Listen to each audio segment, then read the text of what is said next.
What story are you telling yourself about who you are? Whose story are you telling yourself because someone else gave it to you, kind of laid it on you? They may have been a very influential person in your life, but they're the ones that gave you the story, what you should do or shouldn't do. Is that story empowering your potential or trapping you from your dreams?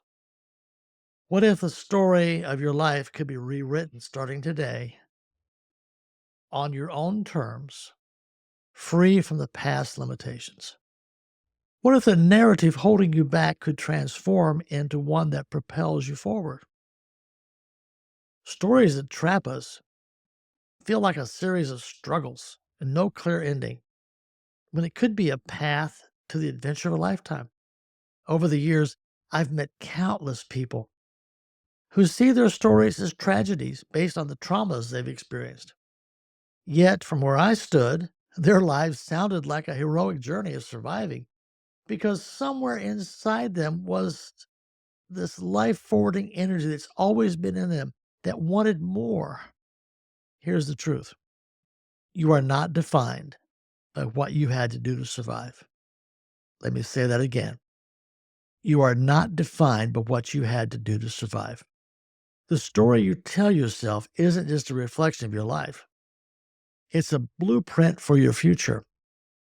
Shift your narrative and you shift your destiny. Let me ask you, if you could let go of every label and limitation, what version of you would emerge? Imagine the freedom of starting new. There's a story about Satchel Paige, the legendary baseball player. When he was asked how old he was, he replied, "I don't know." He didn't have a birth certificate. And then he said, "How old would you be if you didn't know how old you were?" What an interesting question.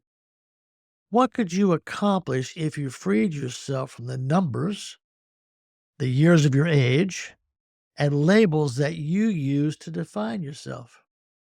A friend of mine, Paul Young, once experienced amnesia after an accident. While most of us might find that terrifying, he described it as peaceful. There was no weight of remembered abusive past. He felt free, unburdened by the old story. What would it feel like to leave behind the stories that no longer serve you? Many of us carry stories handed to us by our parents. I know that was my story. Not out of malice, but because they needed us to fulfill roles that gave them comfort or worth or value. And instead of being empowered to create our own narratives, we were bound to theirs. But it doesn't have to stay that way. Let me share two stories that show the power of reclaiming your narrative. In the first, a well meaning grandmother shaped her grandson's identity with just 6 words. "Remember, you're only a Jones." Whenever he heard sirens or flashing lights driving by, he'd run out and he dreamed about being a fireman or a police officer. But every time she reminded him of his limitations. "Remember, you're only a Jones." She likely thought she was protecting him, but her words clipped his wings. Those words became his internal compass, steering him away from possibilities. In the second story, a woman I'll call Mary Smith broke free from her imposed narrative. Years after her divorce, she was asked about her connection to her ex husband. Instead of identifying herself as his former wife, she said, "Oh, he's the father of my children, but we're not related." With those words, she reclaimed her identity and wrote a whole new chapter. It's another example of rewriting your narrative. Here's another one. When I met Susanna, my wife, in college, she was studying education. One of her assignments involved tutoring a young boy. Despite her efforts, his reading did not improve. But she started to know everything about his family history, his social history, all the family dynamics. But because of that, she started questioning her ability to teach. So I asked her, if not teaching, what would you want to do? She shared a childhood memory with me about walking through a courthouse with her mother and noticing a sign that read Welfare Office. When she asked her mother what they did there, her mother said they help people. And Susanna declared then and there, "That's what I want to do." Her mother, with the best of intentions, urged her to follow a safer path. As a widow, she was a cook at the elementary school. She saw teaching as a secure and respected profession, one that she wanted to pursue herself but could not financially make it happen.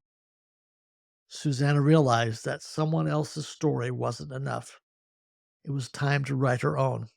She changed her major, and the rest, as many of you know, is history. So I'm inviting you to ask yourself, what story will I choose to live starting today? The heroic chapter of your life is waiting for you to write it. Will you pick up the pen? Imagine waking up each morning energized, knowing you're living the story you've always wanted. Without your self limiting story, you are pure possibility. That future can start today. Let's create a flourishing life by changing the story you tell yourself. I have medicine for you. Schedule your free strategy session with me today on my website, pauldfitzgerald.com.